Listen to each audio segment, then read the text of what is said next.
सत श्री अकाल जी। अज आप पेपर 1 का सैक्शन बी शुरू करन चले हैं। सैक्शन बी दे साडा सब तो पहला जिहड़ा टॉपिक है वो है आधुनिक प्रवृत्तियां।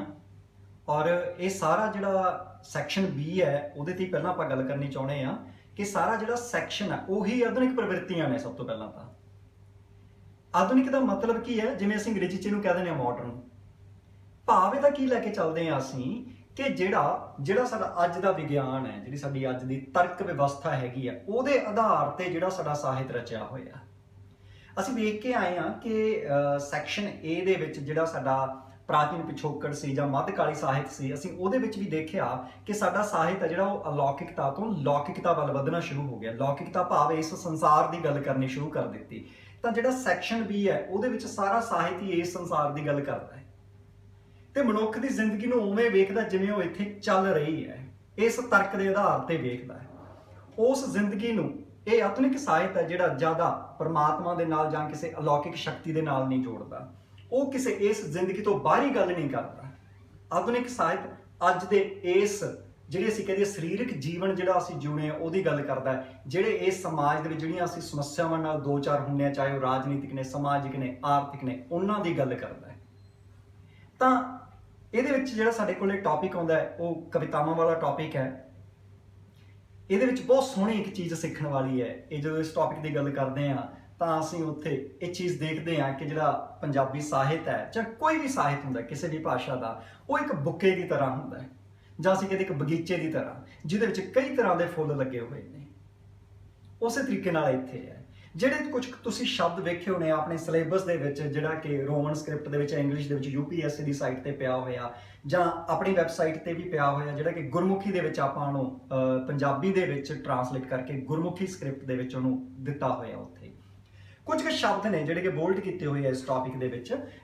ਉਹ ਸ਼ਬਦ ਮੈਂ ਪਹਿਲਾਂ ਬੋਲਦਾ। ਰਹੱਸਵਾਦ ਹੈ, ਨਵ ਰਹੱਸਵਾਦ ਹੈ, ਰੋਮਾਂਸਵਾਦ ਹੈ, ਪ੍ਰਗਤੀਵਾਦ ਹੈ, ਪ੍ਰਯੋਗਵਾਦ ਹੈ, सोहजवाद है, नव प्रगतिवाद है। इदां दे शब्द तुसीं वेखे होने सिलेबस दे विच। ये जिहड़े शब्द ने ना, मैं इन्हां नूं बड़े सौखी भाषा च कहांगा एक वक्रे वक्रे तरह के फुੱਲ ने जिहड़े बगीचे च लगे हुंदे आ। जिवें असीं एक बगीचे दे विच जाने आ ते जे सानूं पता होवे कि इस बगीचे दे विच 15 एकड़ दे विच बगीचा, ये बाग, ये गार्डन फैलिया होया, इत्थे सारी ये वाले रोजेस ने, ये गुलाब है, लाल गुलाब लग्या होया इक्को किस्म का, तो साडी कोई दिलचस्पी नहीं होएगी उस बगीचे में वेखण च। असीं उत्थों 10-12 फुੱਲ देखांगे तो वापस आ जाएंगे। जे सानूं उत्थों दा माली ये कहे कि इत्थे जी हज़ारां किस्म के फुੱਲ लगे हुए ने, हज़ारां किस्म के गुलाब ने, तो साडी दिलचस्पी पैदा होएगी। उही चीज़ इत्थे है साहित्य दे विच। ये जिहड़े 8 शब्द ने असल दे विच सानूं वक्रियां वक्रियां विचारधारावां बारे दसदे ने। किसी भी समाज दे विच बहुत सारियां विचारधारावां चल रहीआं हुंदियां ने। जिवें असीं देखदे हां, असीं 10 दोस्त बैठे हुंदे हां, 10 दी विचारधारा 'च फर्क हुंदा है। समाज नूं वेखण दा, जिंदगी नूं वेखण दा नज़रिया सारिਆਂ ਦਾ अलग-अलग ਹੁੰਦਾ है ਤੇ हर एक तो ਅਸੀਂ बड़ा कुछ सिखते हैं। हर एक ਦੀਆਂ ਜਿਹੜੀਆਂ ਗੱਲਾਂ ਨੇ, हर एक ਦੇ ਜਿਹੜੇ ਤਜਰਬੇ ਨੇ, ਉਹ ਸਾਡੇ ਤਜਰਬਿਆਂ ਨੂੰ ਅਮੀਰ ਕਰਦੇ ਆ ਤੇ ਸਾਨੂੰ ਜ਼ਿੰਦਗੀ ਜਿਉਣ ਦਾ ਸਲੀਕਾ ਸੋਹਣਾ ਬਣਾ ਕੇ ਦੱਸਦੇ ਆ। ਉਹੀ ਚੀਜ਼ ਇੱਥੇ ਹੈ। ਕੋਈ ਵੀ ਸਾਹਿਤ ਤਾਂ ਹੀ ਅਮੀਰ ਬਣਦਾ ਜੇ ਉਹਦੇ ਵਿੱਚ ਵੱਖਰੀਆਂ ਵੱਖਰੀਆਂ ਵਿਚਾਰਧਾਰਾਵਾਂ ਹੋਣਗੀਆਂ। ਤੇ ਇਹ ਵਿਚਾਰਧਾਰਾਵਾਂ ਜੇ ਮੈਂ ਗੱਲ ਕਰਾਂ UPSC ਦੇ ਪੱਖ ਤੋਂ, ਇਹ ਵਿਚਾਰਧਾਰਾਵਾਂ ਤੁਹਾਨੂੰ ਤਾ ਉਮਰ ਤੇ ਤੁਹਾਡੀ ਸਰਵਿਸ ਦੇ ਵਿੱਚ, ਤੁਹਾਡੀ ਜ਼ਿੰਦਗੀ ਜਿਉਣ ਦੇ ਵਿੱਚ ਬਹੁਤ ਮਦਦ ਕਰਦੀਆਂ ਨੇ। ਜਿਵੇਂ ਅਸੀਂ ਡੈਮੋਕ੍ਰੇਸੀ ਦੇ ਵਿੱਚ ਕਹਿੰਦੇ ਆ we are agree to disagree, ਅਸੀਂ ਅਸਹਿਮਤ ਹੋਣ ਲਈ ਸਹਿਮਤ ਹਾਂ। ਮੇਰੀ ਇੱਕ ਖਾਸ ਤਰ੍ਹਾਂ ਦੀ ਵਿਚਾਰਧਾਰਾ ਹੋ ਸਕਦੀ ਹੈ, ਤੁਹਾਡੀ ਇੱਕ ਖਾਸ ਤਰ੍ਹਾਂ ਦੀ ਹੋ ਸਕਦੀ ਹੈ, ਪਰ ਮੇਰੇ ਅੰਦਰ ਇਹ ਸਹਿਣਸ਼ੀਲਤਾ ਚਾਹੀਦੀ ਹੈ ਕਿ ਮੈਂ ਤੁਹਾਡੀ ਵਿਚਾਰਧਾਰਾ ਨੂੰ ਸੁਣਾ, ਉਹਦੇ ਵਿੱਚੋਂ ਚੰਗੀਆਂ ਗੱਲਾਂ ਨੂੰ ਅਪਣਾ ਲਵਾਂ। ਇਹ ਜਿਉਂਦੇ ਜਾਗਦੇ ਮਨੁੱਖ ਦੀ ਇੱਕ ਖਾਸੀਅਤ ਹੁੰਦੀ ਹੈ, ਇੱਕ ਲਚਕੀਲੇ ਸੁਭਾਅ ਦੀ ਖਾਸੀਅਤ ਹੁੰਦੀ ਹੈ। ਕਦੇ ਵੀ ਕੋਈ ਵਿਚਾਰਧਾਰਾ ਜਿਹੜੀ ਉਹ ਪੂਰਨ ਤੌਰ ਤੇ ਸਹੀ ਨਹੀਂ ਹੁੰਦੀ, ਕੋਈ ਵਿਚਾਰਧਾਰਾ ਪੂਰਨ ਤੌਰ ਤੇ ਕਦੇ ਗਲਤ ਵੀ ਨਹੀਂ ਹੁੰਦੀ। ਵੱਖਰੇ ਵੱਖਰੇ ਸਮੇਂ ਦੇ ਵਿੱਚ ਜਿਵੇਂ ਸਮਾਜਿਕ, ਆਰਥਿਕ, ਰਾਜਨੀਤਿਕ ਸਥਿਤੀਆਂ ਬਣਦੀਆਂ, ਜੋ ਇਤਿਹਾਸ ਦਾ ਦੌਰ ਚੱਲਦਾ, ਉਵੇਂ ਉਵੇਂ ਵੱਖਰੀਆਂ ਵੱਖਰੀਆਂ ਵਿਚਾਰਧਾਰਾਵਾਂ ਚੱਲਦੀਆਂ। ਉਹੀ ਚੀਜ਼ ਇੱਥੇ ਸਾਡੇ ਸਾਹਿਤ ਦੇ ਵਿੱਚ ਉੱਭਰ ਕੇ ਆਉਂਦੀ ਹੈ। ਇਹ ਜਿਹੜੀਆਂ 8 ਸ਼ਬਦ ਨੇ, ਅਸਲ 'ਚ 8 ਵਿਚਾਰਧਾਰਾਵਾਂ ਨੇ ਜਿਹੜੀਆਂ ਸਮੇਂ-ਸਮੇਂ ਤੇ ਪੰਜਾਬੀ ਸਾਹਿਤ ਦੇ ਵਿੱਚ ਉੱਭਰੀਆਂ।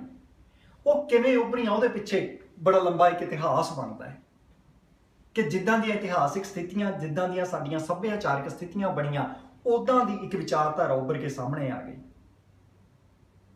ਤੁਸੀਂ ਕੱਲ ਨੂੰ ਜਿਹੜੀ ਚੇਅਰ ਤੇ ਜਾ ਕੇ ਬੈਠਣਾ, हो सकता है कि तुसीं रहस्यवादी हो सकता है तुहाडे सामने जिहड़ा बंदा गल कर रहा वो प्रयोगवादी होवे, प्रयोगशील होवे, जां नव प्रगतिवादी होवे। तां इह जिहड़ा इत्थे पढ़ना है साहित्य नूं तुहानूं सहनशीलता देगा कि मैं दूसरे मनुख नूं बड़ी निम्रता दे नाल, बड़े प्यार दे नाल सुना। वो हो सकता है कि उहदी विचारधारा भी सही होवे। ते एक IAS नूं, एक IPS नूं बहुत जरूरी है कि वह बड़े खुले मन वाला, बड़े खुले विचारां वाला होना चाहिए है। ये जिहड़ी गुण है, ये जिहड़ा गुण है, चाहे गुणवत्ता जिहड़ी ये तुहानूं इदां दे साहित्य दे विचों मिलदी है। आपां ये सारे शब्दां नूं इत्थे आपां कोशिश करदे कि दो लाइनां दे विच बस इन्हां नूं समझण दी कोशिश करदे। वैसे अपने आप दे विच पूरी स्टोरी आ हर एक शब्द। जिवें रहस्यवाद शब्द लैके चलदे आ, असीं पहिलां भी गल कीती है। रहस्यवाद तो भाव है कि एक साडा आंतरिक अनुभव है, जदों असीं परमात्मा नूं पाउण दी यात्रा ते चलदे आ, उस वेले जो साडे अंदर अनुभव हुंदे आ उन्हां दी गलबात करनी। जिवें गुरु नानक साहब कहते हैं जपजी दे विच, ज्ञान खंड में ज्ञान प्रचंड, तिथै नाद विनोद कोड आनंद। की कहते हैं कि जदों मनुख परमात्मा वाले दी यात्रा ते तुरदा ते धर्म खंड तो बाद ज्ञान खंड दे विच पहुंचदा अपने गुरु दी रहनुमाई दे तहत, तां उस वेले जिहड़े उहदे अनुभव हुंदे, जिहड़े उह ब्रह्मंड दे विच कौतिक वेखदा, वो कौतिक दस्से नहीं जा सकदे। वो कौतिक विलक्षण हुंदे हैं।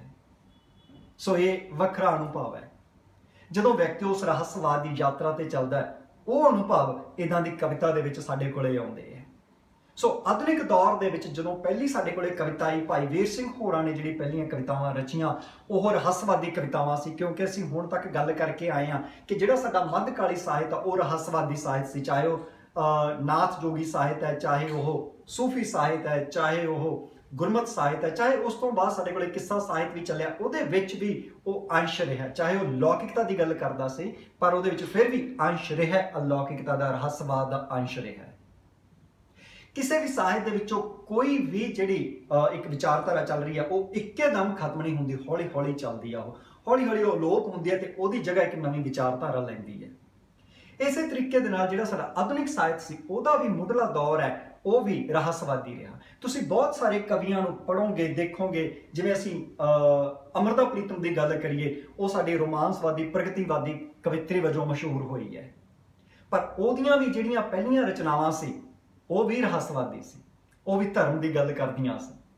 इसे तरीके नाल धनी राम चातरिक, असीं उन्हां दी गल करिए, किताब चंदरवाड़ी किताब की ही जे गल कर लीए, उहदे विच भी पहलियां जिहड़ियां शुरुआती कवितावां ने, प्रार्थना नाम की कविता हैगी आ, आरती नाम की कविता हैगी आ, वो भी तो परमात्मा की गल करदी है, वो भी तो रहस्यवाद की गल करदी है। सो हौली हौली कोई जिहड़ा हैगा एक व्यक्ति है, एक दौर च शुरू हुंदा है, एक खास तरह की जां कह दीए रहस्यवाद तो शुरू हुंदा, ते फिर हौली हौली समाज दे नाल नाता जोड़दा है। जिवें जिवें विज्ञान ने तरक्की की, कार्ल मार्क्स की विचारधारा आई, आइनस्टाइन की विचारधारा आई, जिवें जिवें फ्रायड ने मनुख के सुपनियां ते काम किया, मनुख की मानसिकता ते काम किया, चार्लस डार्विन ने जिवें जिवें गल की मनुखी जिहड़ा असीं कह दईए लाइफ है, जिहड़ी उहदे एवोल्यूशन ते गल की, सर्वाइवल ऑफ द फिटेस्ट की गल की, ये जिहड़ियां विचारधारावां आईयां, ये जिहड़ा विज्ञान साडे कोले आया, इहने मनुख दे सोचण समझण दे विच होर वखरे तरह की जिहड़ी एक परिवर्तन लिया दिता। जिवें अजकल मैं किताब पढ़ रहा सी पिछले दिनी, नील डोनाल्ड वाल्श की किताब है माई कन्वरसेशन विद द गॉड। उहदे विच भी उन्होंने क्या होया कि ये जिहड़ा साडा दौर है, इहदे विच बड़े तेजी नाल परिवर्तन आ रहे हैं, बड़ी तेजी नाल चेंजेस हो रही ने। साडी जिहड़ी अवेयरनैस है वो वध रही है, साडी जिहड़ी नॉलेज है वो वध रही है, साडी जिहड़ी कॉन्शियसनैस है वो वध रही है। इस दौर दे विच, इस दौर दे विच रब दा कॉन्सैप्ट है जिहड़ा वो भी बदल रहा है। बड़े सारे जिंदगी के प्रति कॉन्सैप्ट साडे बदल रहे हैं। उस तरीके दे नाल जदों कार्ल मार्क्स ने अपनी विचारधारा दी, जदों आइनस्टाइन ने खोजां कीतियां, जदों चार्लस डार्विन ने जिंदगी का एक वखरा ही सिद्धांत दिता, जदों सिगमंड फ्रायड ने मनुख के सुपनियां ते गल करके मनुख की मानसिकता नूं एक नवां रूप दिता, उहनूं आम बंदियां दे सामने, आम लोकां दे सामने लिया के रखिया, तां उस दौर दे विच जिहड़ा सी परमात्मा दा जिहड़ा संकल्प सी वो भी बदलना शुरू हो गया। साडे बजुर्ग ने, असीं अज दी गल करदे हां, साडे बजुर्ग ने, साडे माँ बाप ने, साडे दादा दादी, नाना नानी ने, उन्हां दी जिहड़ी जिंदगी दा दौर सी, जिसे कहिए 90वें तक, 95वें तक, जां 2000 ईस्वी तक, ਸਾਡੇ ਸਮਾਜ ਦੇ ਵਿੱਚ ਇੱਕ ਵਿਚਾਰਧਾਰਾ ਸੀ, ਇੱਕ ਵਿਸ਼ਵਾਸ ਸੀ, ਇੱਕ ਆਸਥਾ ਸੀ, ਤੇਰਾ ਭਾਣਾ ਮੀਠਾ ਲੱਗਾ। ਤੇ ਬਹੁਤ ਸਾਰੀਆਂ ਜ਼ਿੰਦਗੀ ਦੀਆਂ ਸਮੱਸਿਆਵਾਂ ਨੂੰ ਅਸੀਂ ਉਸ ਇੱਕ ਅਦ੍ਰਿਸ਼ ਸ਼ਕਤੀ ਤੇ ਛੱਡ ਦਿੰਦੇ ਹੁੰਦੇ ਸੀ, ਪਰ ਅਸੀਂ ਅੱਜ ਨਹੀਂ ਛੱਡ ਰਹੇ। ਇਸੇ ਕਰਕੇ ਸਾਡੇ ਅੰਦਰ ਜਿਹੜੀਆਂ ਫਰਸਟ੍ਰੇਸ਼ਨਸ ਪੈਦਾ ਹੋ ਰਹੀਆਂ, ਸਾਡੇ ਅੰਦਰ ਬੇਚੈਨੀ ਪੈਦਾ ਹੋ ਰਹੀ ਹੈ, ਮਨੁੱਖ ਦੇ ਅੰਦਰ ਸੁਸਾਈਡਲ ਟੈਂਡੈਂਸੀਜ਼ ਵੱਧ ਰਹੀਆਂ ਨੇ, ਕਿਉਂਕਿ ਅਸੀਂ ਅੱਜ ਪਰਮਾਤਮਾ ਨੂੰ ਉਹ ਕਨਸੈਪਟ ਨਹੀਂ ਮੰਨਦੇ। ਅਸੀਂ ਅੱਜ ਪਰਮਾਤਮਾ ਦੇ ਕਨਸੈਪਟ ਨੂੰ ਅੱਜ ਅਸੀਂ ਪਰਿਵਰਤਿਤ ਕਰ ਚੁੱਕੇ ਹਾਂ, ਚੇਂਜ ਕਰ ਚੁੱਕੇ ਹਾਂ। ਅਸੀਂ ਆਪਣੇ ਅੰਦਰ ਇਹ ਵਿਸ਼ਵਾਸ ਪੈਦਾ ਕਰ ਚੁੱਕੇ ਕਿ ਅੱਜ ਉਹ ਸਾਡੀਆਂ ਸਮੱਸਿਆਵਾਂ ਦੇ ਸਮਾਧਾਨ ਲਈ ਨਹੀਂ ਆਏਗਾ, ਤੇ ਸਾਡੇ ਕੋਲੇ ਕੋਈ ਵਿਕਲਪ ਵੀ ਨਹੀਂ ਹੈਗਾ ਇਸ ਵੇਲੇ। ਅਸਲ 'ਚ ਸਮੱਸਿਆ ਹੀ ਇੱਥੇ ਫਸੀ ਹੋਈ ਹੈ। ਸਾਡੇ ਕੋਲੇ ਕੋਈ ਰੋਲ ਮਾਡਲ ਵੀ ਨਹੀਂ ਹੈਗਾ ਇਸ ਵੇਲੇ, ਖਾਸ ਤੌਰ ਤੇ ਪੰਜਾਬ ਦੀ ਜਵਾਨੀ ਲੈ ਕੇ। ਅਸੀਂ ਵਾਪਸ ਇਸੇ ਟੌਪਿਕ ਤੇ ਫੇਰ ਚੱਲਦੇ ਹਾਂ ਕਿ ਉਹ ਰਹੱਸਵਾਦ ਦਾ ਜਿਹੜਾ ਦੌਰ ਸੀ, ਤੇ ਜਦੋਂ ਇਹ ਸਾਡੇ ਕੋਲੇ ਵਿਗਿਆਨੀ ਆਏ, ਇਹਨਾਂ ਨੇ ਦੁਨੀਆ ਨੂੰ ਇੱਕ ਨਵੀਂ ਤਰਜ ਦਿੱਤੀ, ਤਾਂ ਉੱਥੋਂ ਹੀ ਇੱਕ ਨਵਾਂ ਵਿਸ਼ਾ ਉੱਭਰ ਕੇ ਸਾਹਮਣੇ ਆਇਆ ਸਾਡੇ ਕੋਲੇ, ਨਵ ਰਹੱਸਵਾਦ। ਭਾਵ ਕੀ ਹੈ ਕਿ ਰੱਬ ਤੋਂ ਅਸੀਂ ਮੁਨਕਰ ਤਾਂ ਨਹੀਂ ਹੋਏ, ਪਰ ਰੱਬ ਨੂੰ ਵੱਖਰੇ ਤਰੀਕੇ ਨਾਲ ਸਮਝਣਾ ਸ਼ੁਰੂ ਕਰਤਾ। ਜਿਵੇਂ ਤੁਹਾਡਾ ਜਿਓਗ੍ਰਾਫੀ ਦਾ ਚੈਨਲ ਹੈ, ਬੜੇ ਉਹ ਗਹਿਰਾਈ ਦੇ ਵਿੱਚ ਜਾਂਦਾ, ਕਦੇ ਸਮੁੰਦਰਾਂ 'ਚ, ਕਦੇ ਉਹ ਜੰਗਲਾਂ ਦੇ ਵਿੱਚ, ਬੜੇ ਵਿਲੱਖਣ ਤਰ੍ਹਾਂ ਦੇ ਜੀਵ ਜੰਤੂ ਸਾਡੇ ਸਾਹਮਣੇ ਲਿਆ ਕੇ ਉਹ ਸਕਰੀਨ ਤੇ ਦਿਖਾ ਦਿੰਦਾ। ਜਿੱਦਾਂ ਦੇ ਜੀਵ ਜੰਤੂ, ਜਿੱਦਾਂ ਦੀ ਬਾਇਓਲੋਜੀਕਲ ਲਾਈਫ ਹੈ ਜਿਹੜੀ ਅਸੀਂ ਕਦੇ ਵੇਖੀ ਨਹੀਂ ਹੁੰਦੀ, ਉੱਦਾਂ ਦੀ ਲਾਈਫ ਉਹ ਸਾਡੇ ਸਾਹਮਣੇ ਲਿਆ ਕੇ ਰੱਖ ਦਿੰਦੇ ਆ। ਤੇ ਅਕਸਰ ਹੀ ਕੀ ਹੁੰਦਾ, ਸਾਡੇ ਉਹ ਵੇਖਦੇ ਆ, ਸਾਡੇ ਆਪਣੇ ਆਪ ਸਾਡੇ ਅੰਤਰਮਨ ਚੋਂ ਇੱਕ ਆਵਾਜ਼ ਨਿਕਲਦੀ ਆ, ਵਾਓ, ਹੈਰਾਨੀ ਨਿਕਲਦੀ ਆ ਸਾਡੇ ਅੰਦਰੋਂ। ਅਸੀਂ ਹੈਰਾਨ ਹੁੰਦੇ ਆ ਉਹ ਚੀਜ਼ਾਂ ਵੇਖ ਕੇ। ਭਾਵ ਕੀ ਹੈ, ਉਸ ਵੇਲੇ ਇੱਕ ਵਾਰ ਫਿਰ ਅਸੀਂ ਨਤਮਸਤਕ ਹੋ ਰਹੇ ਹੁੰਦੇ ਹਾਂ ਕੁਦਰਤ ਨੂੰ, ਇੱਕ ਉਹ ਅਦ੍ਰਿਸ਼ ਸ਼ਕਤੀ ਨੂੰ, ਜਿਹੜੀ ਕਿ ਇਹ ਸਭ ਸੰਸਾਰ ਨੂੰ, ਸਭ ਸ੍ਰਿਸ਼ਟੀ ਨੂੰ ਚਲਾ ਰਹੀ ਹੈ। ਉਹਨੂੰ ਚਾਹੇ ਪਰਮਾਤਮਾ ਕਹਿ ਲਓ, ਚਾਹੇ ਕੋਈ એનર્ਜੀ ਕਹਿ ਲਓ, ਕੁਝ ਵੀ ਕਹਿ ਸਕਦੇ ਹੋ ਤੁਸੀਂ ਉਹਨੂੰ। ਪਰ ਅਸੀਂ ਉਹਨੂੰ ਆਪਣੀਆਂ ਸਮੱਸਿਆਵਾਂ ਦਾ ਸਮਾਧਾਨ ਮੰਨਣ ਤੋਂ ਅਸੀਂ ਇਨਕਾਰੀ ਹੋ ਗਏ ਅੱਜ।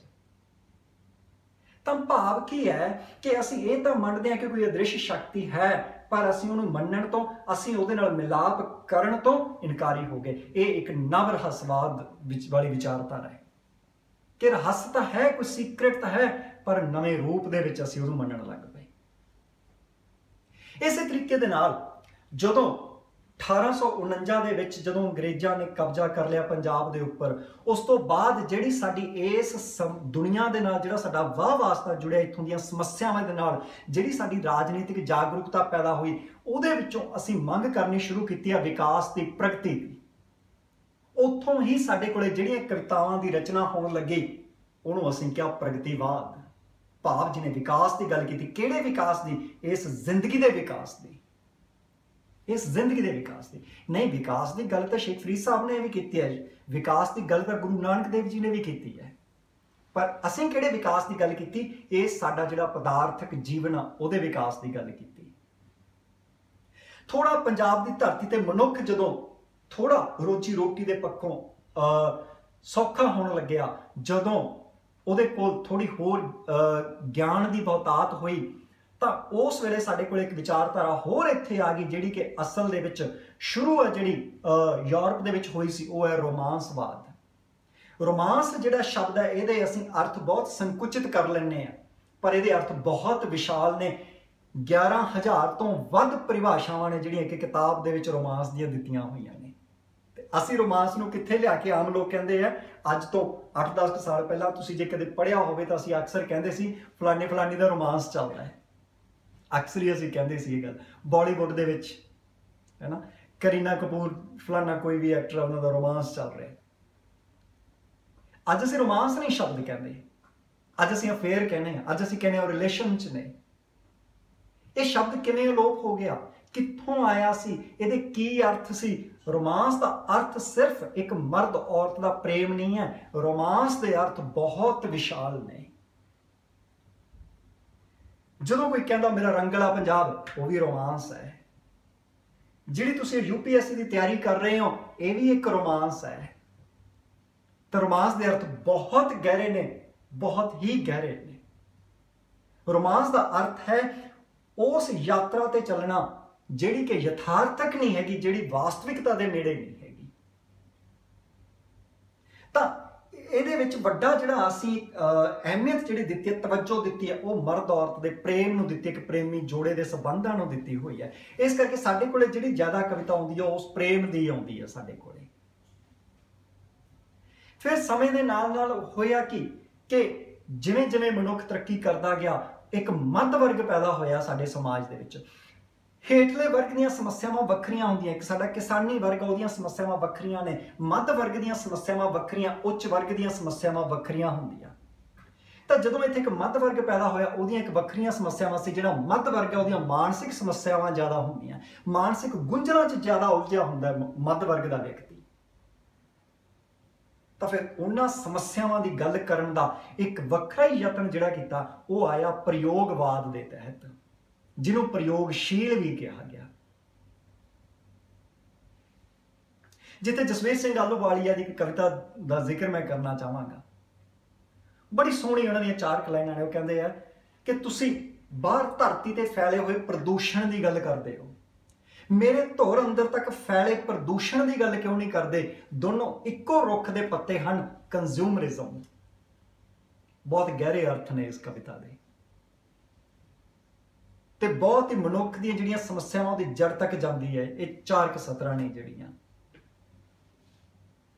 सो उस तो बाद साडे कोले जिवें जिवें स्थितियां पैदा हुईयां, जो 60वें के मध्य तक जाके असीं देखते हैं कि नक्सलबाड़ी लहर चली है जिहड़ी वैस्ट बंगाल दे विच। वो लहर की सी कि हथियारबंद एक तरह की लहर सी। उस लहर के प्रभाव पंजाब ते भी आए।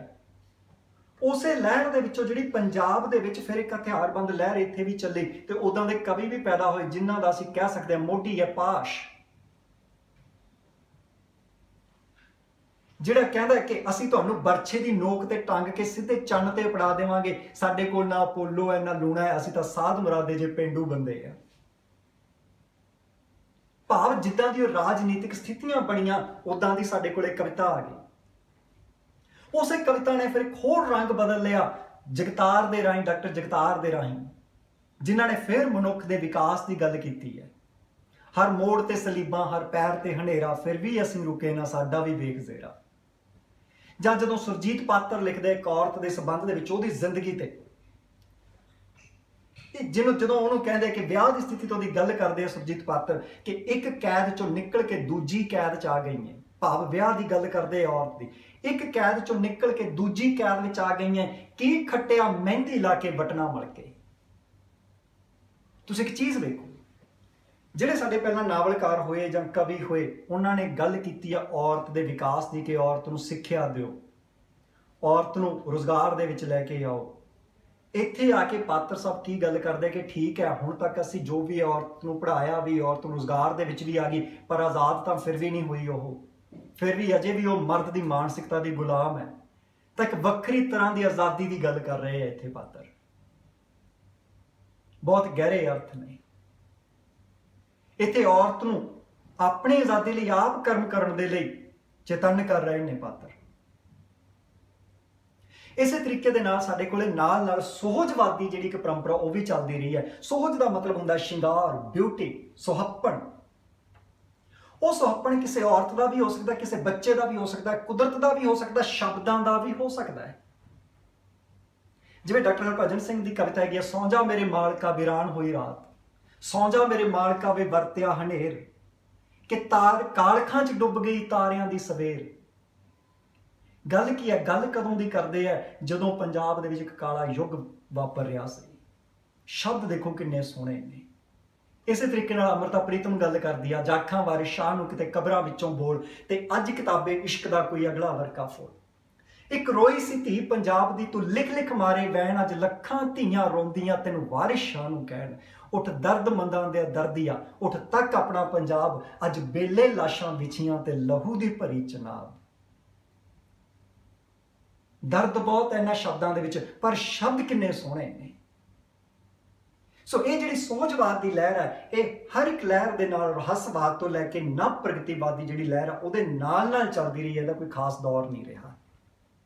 सो इस तरीके दे नाल ये जिहड़े है कि असीं वक्रियां वक्रियां विचारधारावां बारे पढ़ते हैं, रहस्यवाद बारे भी पढ़ते हैं, नव रहस्यवाद बारे भी पढ़ते हैं, प्रगतिवाद बारे, प्रयोगशील बारे, नव प्रगतिवाद बारे इत्थे असीं पढ़ते हैं, जिहड़ा हैगा सोहजवाद बारे, सारियां जिहड़ियां विचारधारावां असीं उहदे विच पढ़ते हैं। ते हर एक दी जिहड़ी एक सोहणापन है, सुहप्पन है, वो सानूं पढ़न नूं इत्थे समझण नूं मिलदा। इहदे विच साडे कोले बहुत सारे कवि ने। इन्हां कवियां दियां असीं कोई कवितावां नहीं पढ़नियां, असीं इन्हां कवियां दे बारे च पढ़ना हैगा। ਅਸੀਂ ਵਾਸਤਵ ਦੇ ਵਿੱਚ ਇਹ ਦੇਖਣਾ ਕਿ ਜਿਹੜੀ ਪੰਜਾਬੀ ਦੀ ਕਵਿਤਾ ਉਹ ਕਿਹੜੇ ਪੜਾਵਾਂ ਦੇ ਵਿੱਚੋਂ ਲੰਘਦੀ ਹੋਈ ਅੱਜ ਦੇ ਪੜਾਅ ਤੱਕ ਪਹੁੰਚੀ ਹੈ। ਸੋ ਬਹੁਤ ਬਹੁਤ ਸ਼ੁਭਕਾਮਨਾਵਾਂ। ਆਲ ਦੀ very best. Thank you very much.